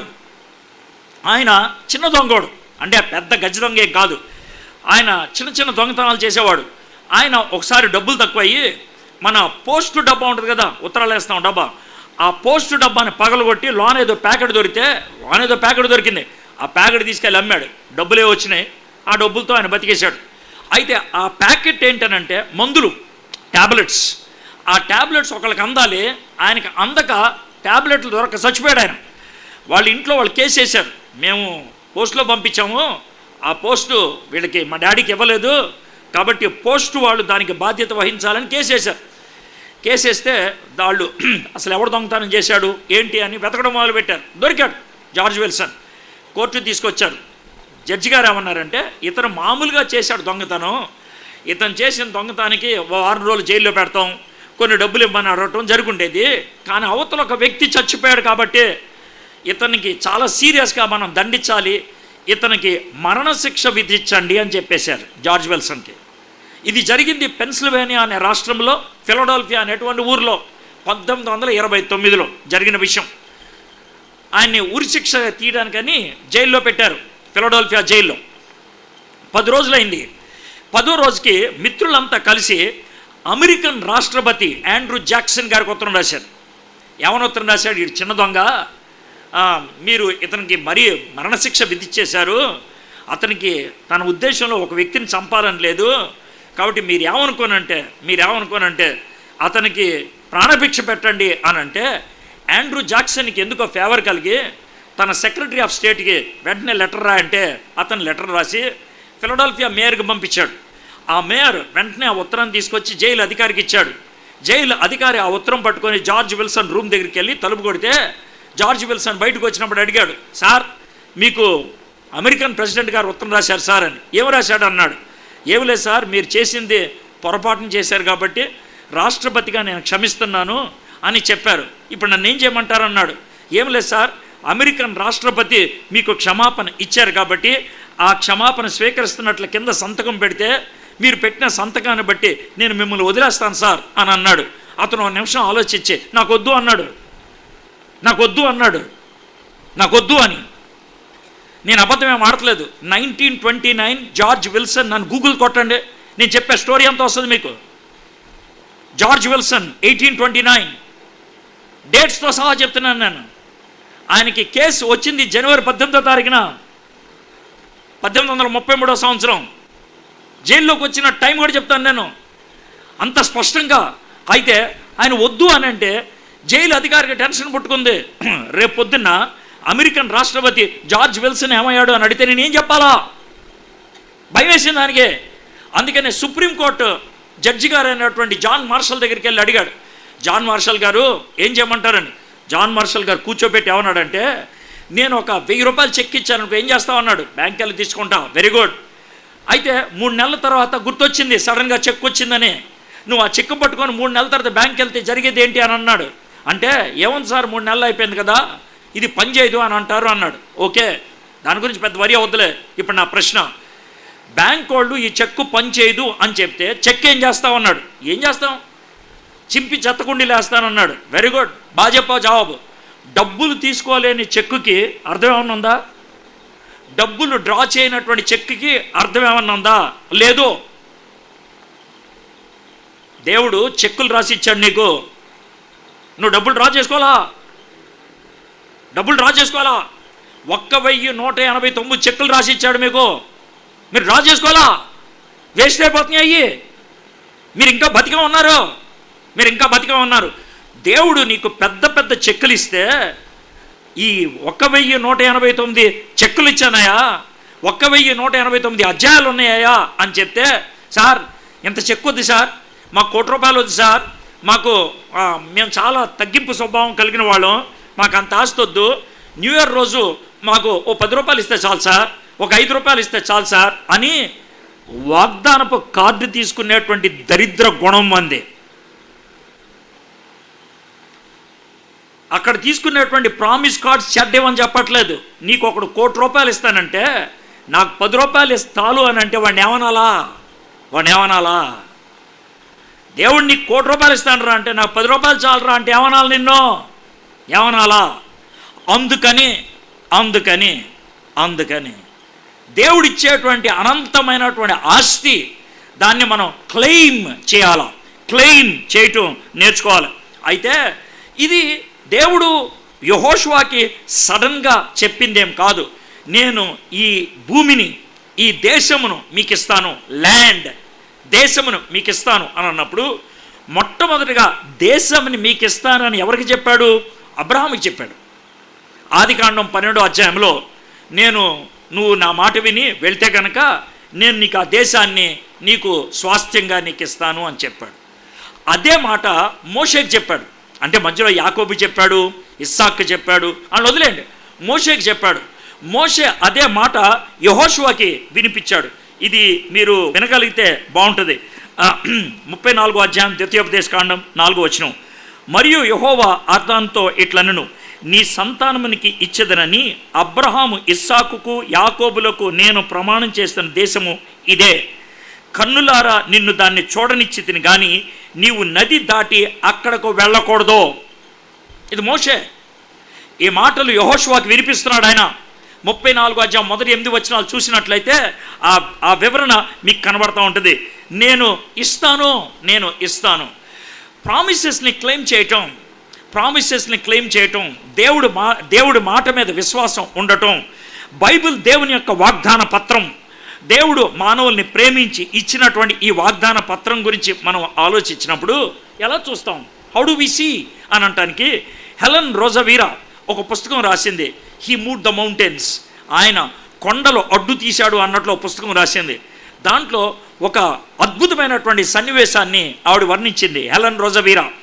అదేంటంటే, హెలెన్ రోజవీరా డాక్టర్ అని చెప్పాను కదా, రాత్రి 10 గంటలకి ఒకసారి ఒక అమ్మాయికి పురుటి నొప్పులు వస్తూ ఉన్నాయి. నర్సులు పరిగెట్టుకుంటా హెలెన్ దగ్గరికి వెళ్ళి, డాక్టర్ గారు ఆవిడికి పురుటి నొప్పులు వస్తున్నాయి అంటే ఆమె గబగబా వెళ్ళింది. వాళ్ళు ఉన్నటువంటి ఊర్లో వాళ్ళ హాస్పిటల్కి కరెంట్ లేదు, వాళ్ళు చిన్న చిన్న దీపాలు పెట్టుకొని వాళ్ళు చేస్తూ ఉంటారు. అలాంటి దీపపు వెలుగులోనే ఈమెకు లేబర్ పెయిన్స్ వచ్చేటట్లు చేసింది, డెలివరీ చేసింది, ఓ చక్కటి పాప పుట్టింది. ఆ పాపని వాళ్ళు చూస్తూ ఉన్నారు. చీకటిగా ఉంటుంది కదా చిన్న దీపాల్లో చూసినప్పుడు. ఆ తల్లిని పట్టించుకోవడం మర్చిపోయారు. ఒక 5 మినిట్స్ తల్లి చచ్చిపోయింది. అయితే ఈ పాప పూర్తిగా ఫామ్ అయినటువంటి బేబీ కాదు. మనకి ఆధునిక సదుపాయాలు ఏంటంటే అలాగా కంప్లీట్గా ఫామ్ అవ్వనటువంటి బేబీ అయితే కనుక పూర్తిగా కడుపులో ఉండాల్సిన టైంకి ముందే బయటకు వచ్చేస్తే కనుక ఇంక్యుబేటర్లో పెడతారు. వాళ్ళకి ఇంక్యుబేటర్ పెట్టడానికి వాళ్ళకి కరెంట్ లేదు. అందుకనే వాళ్ళకి కృత్రిమ పద్ధతి ఒకటి ఉంటుంది. ఏంటంటే మనకి రబ్బర్ ట్యూబ్ అని ఉంటుంది, ఇలాగా రెక్టాంగిల్గా ఉంటుంది. దాంట్లో మూత తీసి వేడి నీళ్ళు పోస్తే ఆ రబ్బర్ ట్యూబ్ అంతా వేడెక్కుద్ది. దాన్ని బాడీ మీద పెడితే కనుక మానవుడికి కావాల్సినటువంటి వేడి ఆ రబ్బర్ ట్యూబ్ దాకా వస్తుంది. సో వీళ్ళు గబగబా వేడి నీళ్ళు పోస్తూ ఉంటే ట్యూబ్ పగిలిపోయింది. ఇప్పుడు ఏం చేయాలో అర్థం కాలేదు హెలెన్ రోజవీరాకి. ఆ చిన్న బిడ్డ చచ్చిపోయే పరిస్థితి వచ్చింది. అందుకని ఏం చేసిందంటే ఒక నర్సుని అక్కడ మంట పక్కన కింద చాపేసి పక్కన పడుకోమని చెప్పింది.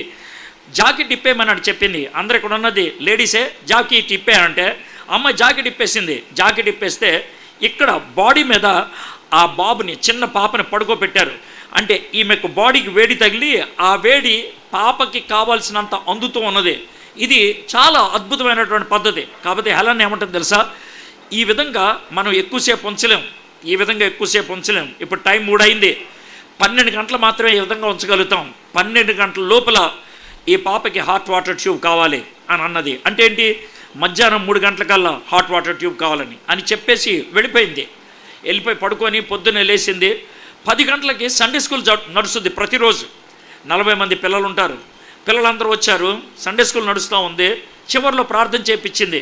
ఏమన్నంటే, ఒక పాప ఉంది, ఇప్పుడే పుట్టింది, ఆ పాపకి హాట్ వాటర్ ట్యూబ్ లేదు, 3 గంటలకు హాట్ వాటర్ ట్యూబ్ లేకపోతే కనుక పాప చచ్చిపోద్ది.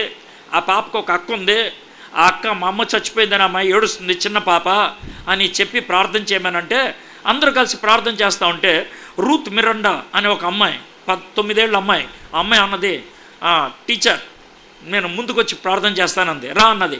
స్టేజ్ దగ్గరకు వచ్చి చూసి ఏమన్నదంటే, మీకు హాట్ వాటర్ ట్యూబ్ ఎన్ని గంటలకు కావాలి అన్నది. అంటే 3 గంటలకి అని అన్నది. పైకి తలెత్తి, ఏసయ్య విన్నావు కదా, ఆంటీకి 3 గంటలకు హాట్ వాటర్ ట్యూబ్ కావాలంట, నువ్వు ఇవ్వాలి. మరి వాళ్ళ అక్కకి ఆడుకోవడానికి బార్బీ డాల్ కావాలి, ఈ 2 కూడా 3 గంటలకు కావాలన్నది, నువ్వు 2:45 కల్లా తీసుకొచ్చేవు, ఏం చేస్తావు నాకు తెలీదు అని ఆమెన్ చెప్పించిందంట అందరి చేత. కానీ హెలన్ చెప్పలేదు. అమాయకంగా ఉంటే మీరు చెప్పండి అని అంటే పాప బాధపడుతుందని ఆమెను చెప్పేసి ఆమె అనుకున్నది ఈ అమ్మాయి ఏదో ఎమోషనల్గా అన్నది అనేసి హాస్పిటల్కి వెళ్ళిపోయింది. 2:30 ఆ ప్రాంతంలో కొంతమంది హెలన్ దగ్గరకు వచ్చి చెప్పడం మొదలుపెట్టారు. ఏమనంటే, మేడం ఎవరో కొరియర్ బాయ్ వచ్చాడని. ఆమె పరిగెట్టుకుంటూ వెళ్ళింది. నేను ఇప్పుడు వెయిట్ చెప్తున్నాను, ఎందుకంటే తర్వాత చూసింది అక్కడ చెప్తున్నాను. ఒక పెద్ద డబ్బా ఉంది, 22 కేజీల డబ్బా, 22 కిలోస్ డబ్బా అతను పట్టుకొని వచ్చాడు. సంతకం పెట్టింది. ఈలోగా సండే స్కూల్ పిల్లల్ని తీసుకురమ్మన్నది. అందరూ సండే స్కూల్ పిల్లలు వచ్చారు. కట్ చేసి చెయ్యిలో ఆనబెట్టింది.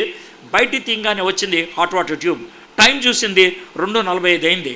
అందరూ చప్పట్లు కొట్టేశారు. కానీ రూత్ మిరండా కొట్టలేదు. ఎందుకు రూత్ కొట్టట్లేదనంటే, నేను ఇంకోటి కూడా అడిగాను కదా బార్బీ డాల్ అన్నది, అది పెద్ద ఇంపార్టెంట్ కాదు, అయినప్పుడు కూడా కెలికింది. చివరికో బార్బీ డాల్ వచ్చింది. ఆ బార్బీ డాల్ చూసి ఆమె సంతకం చప్పట్లు కొట్టేసి వెళ్ళిపోయింది. ఇప్పుడు హెలన్కి టెన్షన్ పట్టుకొచ్చింది. ఈ అమ్మాయి పొద్దున 11 గంటల ప్రార్థన చేసింది, 2:45 కల్లా ఇది నా చేతిలో ఉంది, ఇది ఎలా సాధ్యమైంది? ఎందుకనంటే ఇక్కడికి ఎవరైనా ప్రత్యేకమైన విమానం మీద తీసుకురావాలన్నా ఒకరోజు ముందు చెప్తే కానీ అవ్వదు, ఒకరోజు ముందు ఫ్లైట్ ఆరంభం అయితే కానీ రాదు, ఇది ఎట్లా సాధ్యమైంది అని ఆ డబ్బా వెనక్కి తిప్పి చూసిందంట. ఆ డబ్బాని స్కాట్లాండ్ నుంచి పంపించారు. ఆ డబ్బాని స్కాట్లాండ్లో 5 నెలల క్రితం షిప్ ఎక్కించారు. 5 నెలల క్రితం అది ఆ రోజు చేరుకుంది. ఆ రోజు హెలన్ రోజవీరా నేర్చుకున్నటువంటి పాఠం ఏంటి తెలుసా, ఈరోజు నాకేం అవసరమో దేవుడికి 5 నెలల క్రితమే డిస్పాచ్ చేయటం తెలుసు అని. ఈరోజు నాకేం అవసరమో 5 నెలల క్రితమే దేవునికి డిస్పాచ్ చేయటం తెలుసు అనేది ఆమె చెప్తా ఉన్నది. అయితే ఆయన ఏమన్నాడంటే, ఎల్లు ఆ దేశాన్ని నీకు ఇస్తాను, నువ్వు స్వాధీనపరచుకో. ఇది యెహోషువ గ్రంథంలో కదా. అయితే కొత్త నిబంధనలోకి వచ్చేప్పటికీ యేసుప్రభు వారి యొక్క మాటలు ఎలా ఉన్నాయో చూడండి.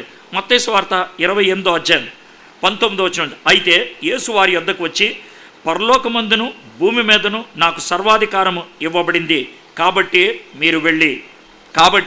మీరు వెళ్ళి యు గో అని యెహోషువకి చెప్పాడు దేవుడు. ఇది నేను ఇస్తున్నాను. యేసు ప్రభువారు కొత్త నిబంధనలో యు గో, ఎందుకంటే నాకు అధికారం ఉన్నది అని చెప్తున్నాడు. ఇప్పుడు 5వ వచనం చూద్దాం. ఇప్పటికీ మనం 3 విషయాలు నేర్చుకున్నాం. దేవుడు యెహోషువని ఏర్పరచుకున్నాడు. 2 యెహోషువని పంపించాడు, చూజ్ కమిషన్. 3వది యెహోషువ క్లెయిమ్ చేయాలి, ఆయన స్వతంత్రించుకోవాలి. 4వది నువ్వు బ్రతుకు దినములన్నిటిను ఏ మనుషుడు నీ ఎదుట నిలవలేక యుండును, నేను మోషేకి తోడై ఉండినట్లును నీకును తోడై యుందును, నేను మోషేకి తోడై ఉండినట్లు నీకును తోడై యుందును. ఈ మాట కొత్తగా చెప్పింది కాదు తెలుసా. ఇశ్రాయేలు చరిత్రలో యాకోబుకి చెప్పాడు ఇదే మాట, నేను నీకు తోడై ఉంటాను. ఎక్కడ? 28వ అధ్యాయం ఆదికాండం. ఆయనకి కల వచ్చింది. ఆ కల్లో నిచ్చెన కనబడింది, దేవదూతలు కిందకు వస్తున్నారు, పైకి వెళ్తున్నారు. అప్పుడు దేవుడు చెప్తున్నాడు, నేను నీకు తోడుగా ఉంటాను అని చెప్పాడు. ఇదే మాట మోషే యెహోషువకి వినిపించాడు. ద్వితీయోపదేశకాండం 31వ అధ్యాయం 1వ వచనం నుంచి 8వ వచనం దాకా. కానీ 6వ వచనం చదువుతున్నాను. భయపడుకుడి, వారిని చూచి దిగులు పడకొడి, నీతో కూడా వచ్చువాడు నీ దేవుడైన యెహోవాయే. ఆయన నిన్ను విడువడు, నిన్ను ఎడబాయడు. మరియు మోషే యెహోషువకు పిలిచి, నీవు నిబ్బరము కలిగి ధైర్యంగా నుండుము. యెహోవా ఈ ప్రజలకిచ్చుటకు వారి పితరులతో ప్రమాణం చేసిన దేశమునకు నీవు వారితో కూడా పోయి దానిని వారికి స్వాధీనపరచవలను. నీ ముందర నడుచువాడు యెహోవా, ఆయన నీకు తోడైయుండును. ఆయన నిన్ను విడువడు, నిన్ను ఎడబాయడు. భయపడకము, విస్మయమందకము. ఇశ్రాయేలు అందరి ఎదుట అతనితో చెప్పెను. దేవుడు ఈ మాట మోషే ద్వారా యెహోషువకి చెప్పించాడు. ఇదే మాట దావీదు సొలొమోనుకి వినిపించాడు. ఇదే మాట వాళ్ళు చెరలోకి పోయినప్పుడు యెహోషువ ద్వారా, యెషయా ద్వారా దేవుడు వాళ్ళకి వాగ్దానం ఇచ్చాడు. ఇదే మాట మనకి మత్తయి సువార్తలో చూస్తాం. మత్తయి సువార్త బిగినింగ్ ఎండింగ్ స్టేట్మెంట్స్ ఖతర్నాక్ ఉంటాయి. బిగినింగ్ ఎండింగ్ స్టేట్మెంట్ యేసు ప్రభుని పరిచయం చేసినటువంటి బిగినింగ్ సెంటెన్స్ ఏంటి తెలుసా? మత్తయి సువార్త 1వ అధ్యాయం 23వ వచనం. ఆయనకి ఇమ్మానుయేల్ అని పేరు పెడతారు, ఎందుకంటే ఆయన మనకు తోడుగా ఉంటాడు. ఇది బిగినింగ్ స్టేట్మెంట్. ఎండింగ్ స్టేట్మెంట్ ఏంటి తెలుసా? 28వ అధ్యాయం 20వ వచనం. అదే లాస్ట్. ఇదిగో నేను యుగ సమాప్తి వరకు సదాకాలం మీతో కూడా ఉన్నానని ఆయన వారితో చెప్పాను. God with us, God with us. నువ్వు ఇది నమ్ముతున్నావా? Do you believe it? Do you believe it? దేవుడు నాతో ఉన్నాడు.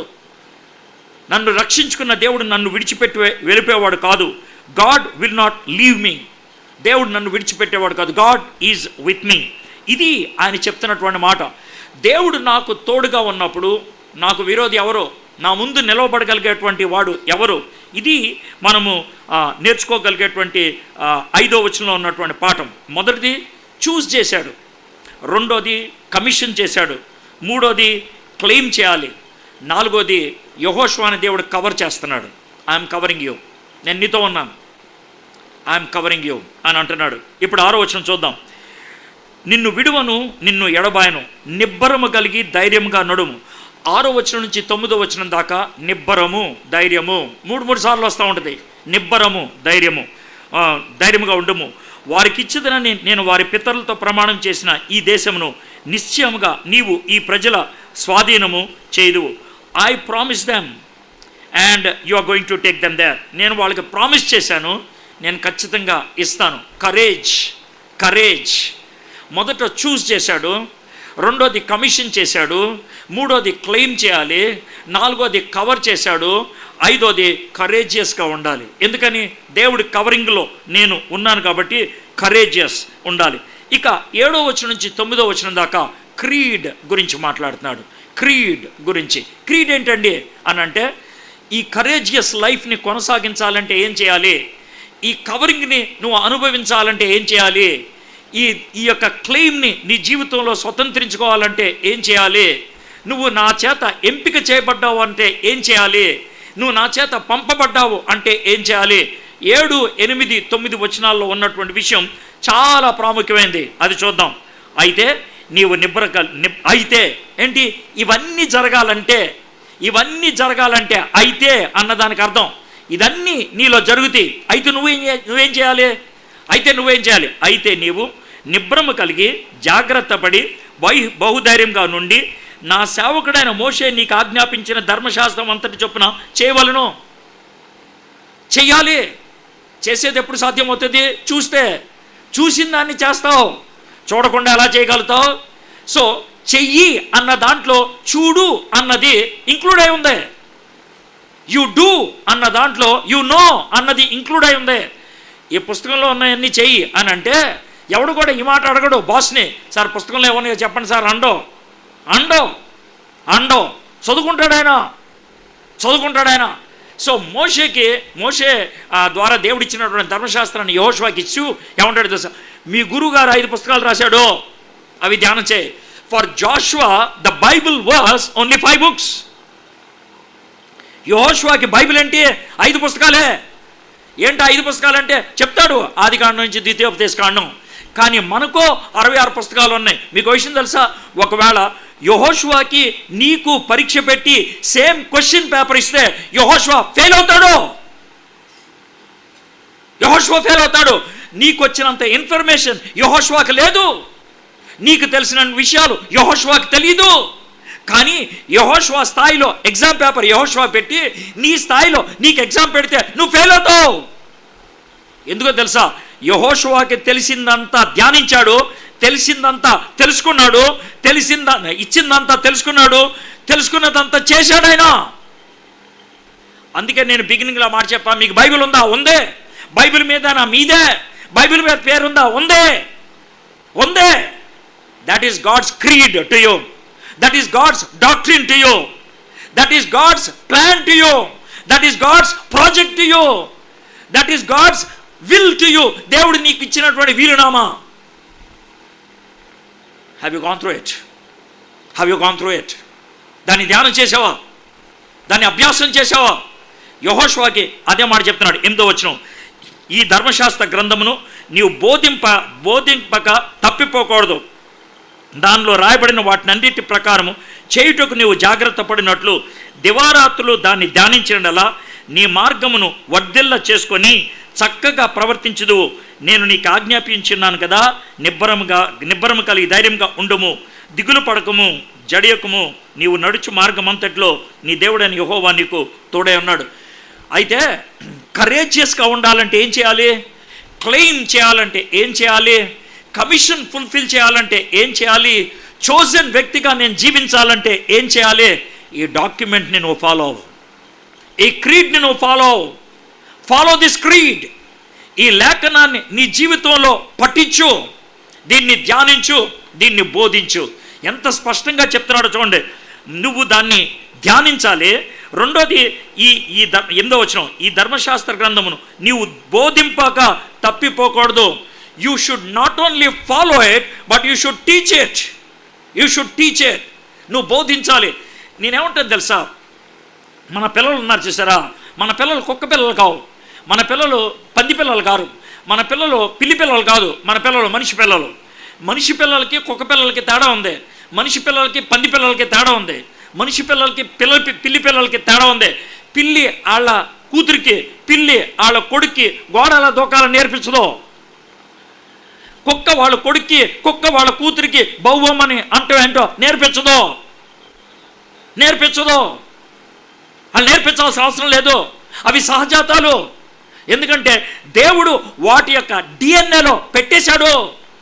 ఒక పిల్లి పుట్టంగానే తీసుకెళ్ళి కుక్కల మధ్యన పెంచినా అది మియామే అని అంటది. ఒక కుక్కను తీసుకెళ్ళి పందుల మధ్యన పెంచినా అది పెంట తిందో. అది బతికే పద్ధతిలో బతుకుద్ది.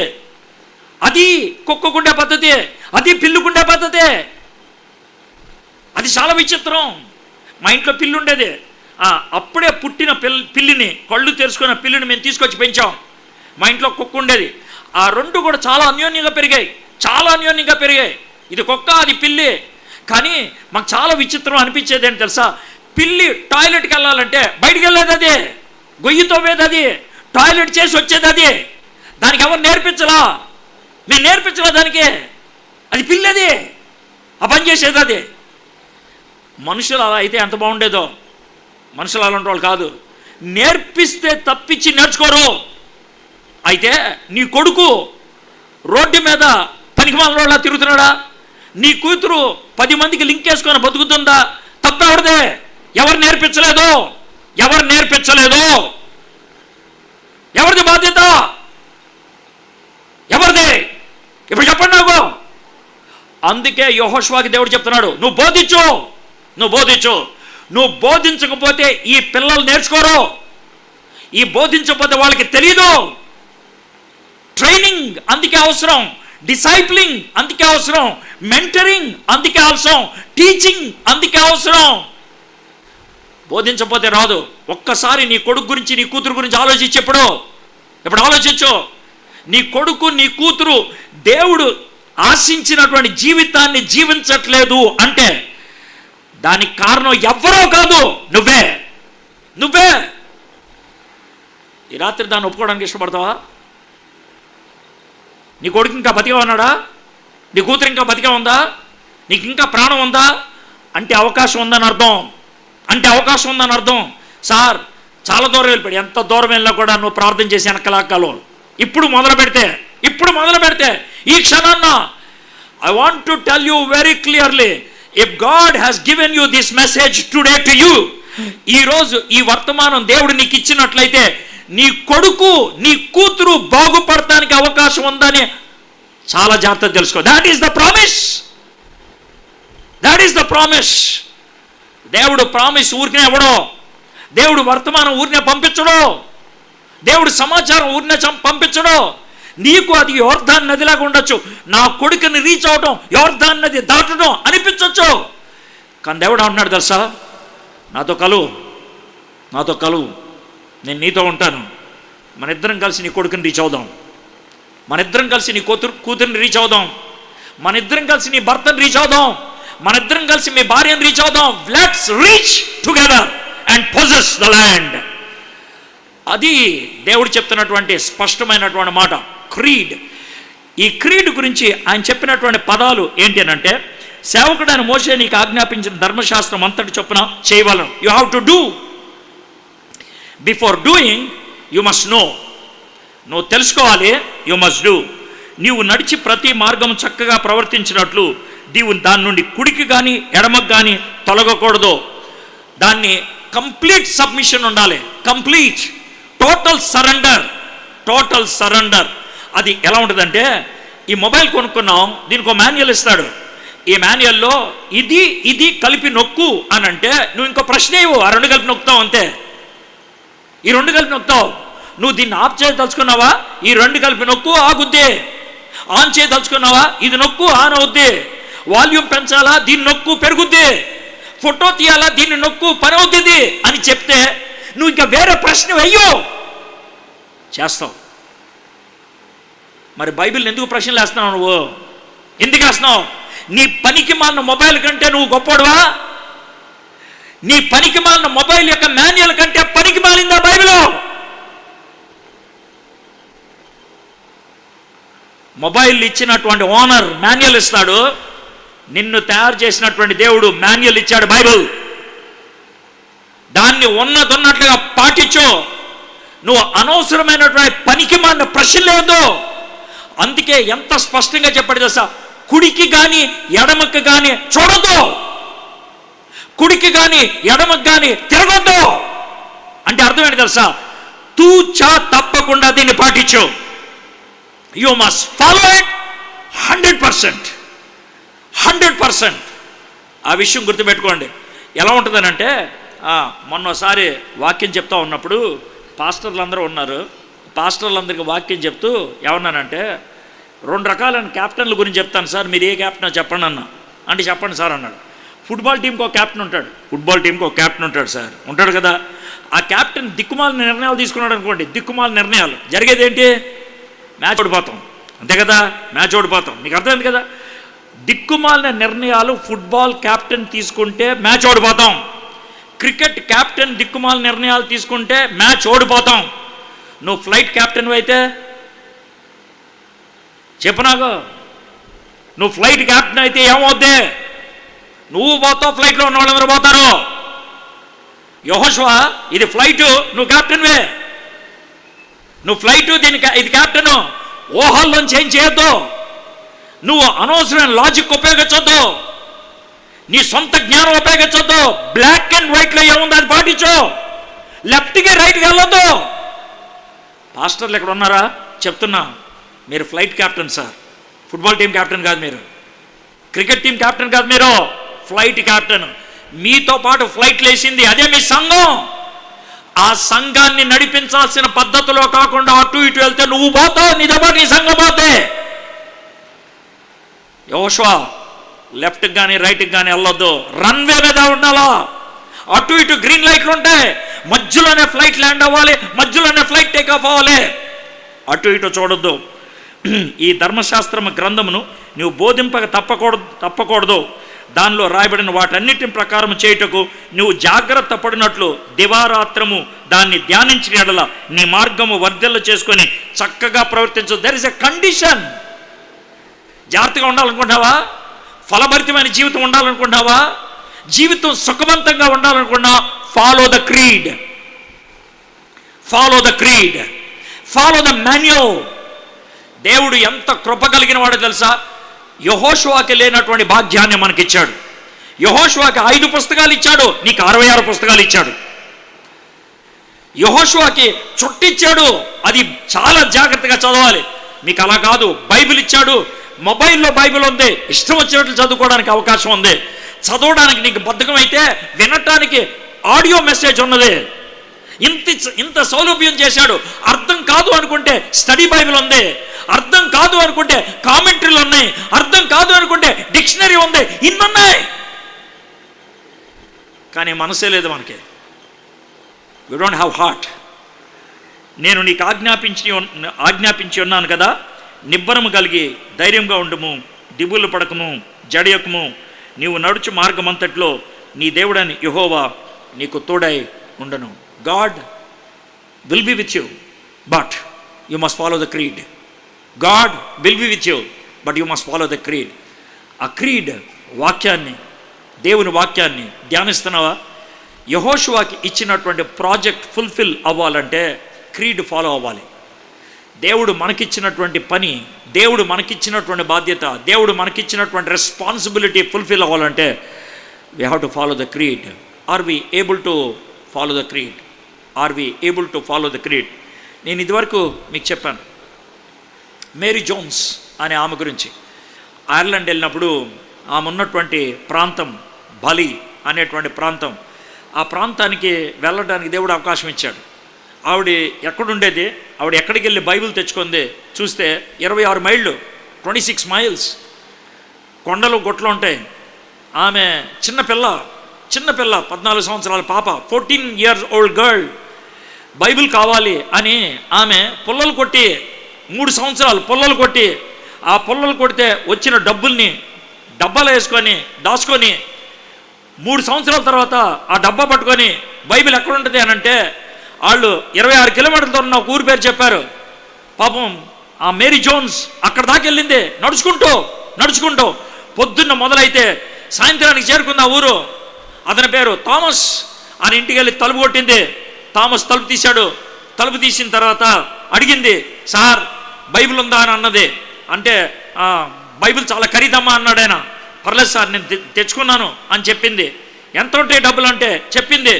అయితే నా దగ్గర బైబిల్ లేవు, అమ్ముడిపోయినాయి అన్నీ అని తలుపేసుకొని లోనికి వెళ్ళిపోయాడు. బయట ఒక చిన్న రాయి ఉందంట. ఆ రాయి మీద కూర్చొని మేరీ జోన్స్ ఏడుస్తూ ఉంది. మేరీ జోన్స్ ఏడుస్తూ పక్కన మోకరించి, ప్రభా 3 సంవత్సరాలు పుల్లలు కొట్టి డబ్బులు జాగ్రత్త చేసుకొని 26 కిలోమీటర్లు నడుచుకుంటూ వచ్చాను, బైబిల్ కావాలని. I want Bible. ఈయన బైబిల్ లేదంటున్నారు. పాపం కిటికీలోంచి ఆ మాట విన్నాడు. విని తలుపు తీసి మేరీ జోన్సన్ రమ్మన్నాడు. రాత్రి పడుకో, పొద్దునెళ్ళు, ఇదిగో నా బైబిల్ నీకు ఇస్తున్నాను, ఇది నా బైబిల్ నీకు ఇస్తున్నాను అని అంటే ఆ బైబిల్ తీసుకొని ముద్దు పెట్టుకొని ఇంటికి వెళ్ళి చచ్చిపోయే లోపల 216 సార్లు చదివిందంట అమ్మాయి.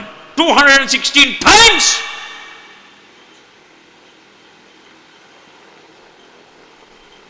బైబిల్ విలువ తెలిస్తే మనం వ్యవహరించే విధానం వేరుగా ఉంటుంది. దేవుడు యెహోషువని కమాండర్గా పంపించినప్పుడు ఆయన ఇస్తున్నటువంటి ఒకే ఒక ఆదేశం, ఫాలో ద క్రీడ్. అది ఇప్పటికీ అదే సేమ్ ఉంటుంది, ఫాలో ద క్రీడ్. నేను నీకు మాన్యువల్ ఇచ్చాను, దాన్ని ఫాలో అని. ఫ్రెండ్స్, చాలా విషయాలు మనం నేర్చుకున్నాం. ప్రాముఖ్యమైనటువంటి ప్రశ్న number 1, you have been chosen. దేవుడు నిన్ను ఏర్పరచుకున్నాడు, అందుకే మాటలను వింటున్నాం. Number 2, you have been commission. దేవుడు మనందరికీ కూడా పనిచ్చాడు. నెంబర్ 3, దేవుడు మనకి వాక్యాన్ని ఇచ్చాడు, వీ హ్యావ్ టు క్లెయిమ్. 4వది, we have to be courageous. ధైర్యాన్ని కలిగి ఉండాలి. We have been covered. దేవుడు మనల్ని కవర్ చేసి ఉంచాడు. God has given us creed. దేవుడు మనకి ధర్మశాస్త్రాన్ని ఇచ్చాడు, వాక్యాన్ని ఇచ్చాడు. We need to study it, we need to meditate it, we need to teach it, we need to follow it. మన జీవితంలో అభ్యసించాలి. ఇవన్నీ మనం చేయగలుగుతున్నావా? Let's look at it. ప్రార్థన చేసుకుందాం. తలంచండి, కళ్ళు మూసుకోండి. మా దేవా, మా ప్రభువా, 9 వచనాలే చూడగలిగాం. మాకున్నటువంటి సమయంలో కొంచెం స్పీడ్గా వెళ్ళిపోయాం ప్రభువా, కొంచెం లోతుగా వెళ్ళలేకపోయాం. బట్ స్టిల్ నేర్చుకున్నటువంటి కొన్ని పాఠాలైనా చాలా ప్రాముఖ్యమైనవి ప్రభువా, చాలా ప్రాముఖ్యమైనవి. ఇవి మా జీవితంలో ఎప్పుడు ఉండిపోవాల్సినటువంటి విషయాలు. దీన్ని మేము అన్వయించుకోవడానికి, మా జీవితంలో ఉన్నది ఉన్నట్లుగా పాటించడానికి కృప చూపించండి. ప్రాక్టికల్గా ప్రభువా ఈరోజు ఇక్కడ కూర్చున్న వాళ్ళు మీతో ఒక నిబంధన చేసుకొని వెళ్తే బాగుంటుంది ప్రభా. మీతో నిబంధన ఏం చేసుకుంటే బాగుంటుంది ప్రభా?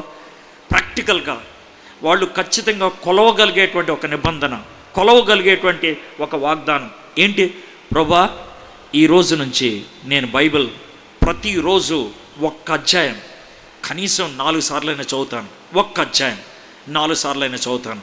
ఒక్క అధ్యాయం 4 సార్లైనా చదువుతాను. ఒక్క అధ్యాయం 4 సార్లైనా చదువుతాను. 4 అధ్యాయాలు చదవటం కాదు, 4 అధ్యాయాలు చదివి ఏం చదివానో తెలీదు.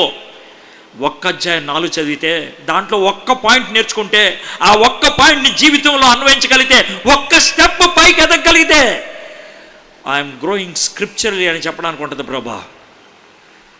ఆ ఒక్క మాట 1 chapter 4 times, 1 chapter 4 times, 1 chapter 4 times from today, ఈ రోజు నుంచి ఆ విధమైన ఖచ్చితమైన నిర్ణయంతో వెళ్ళగలట కృప చూపించమని యేసు నామములో ప్రార్థన చేయుచున్నాం తండ్రి.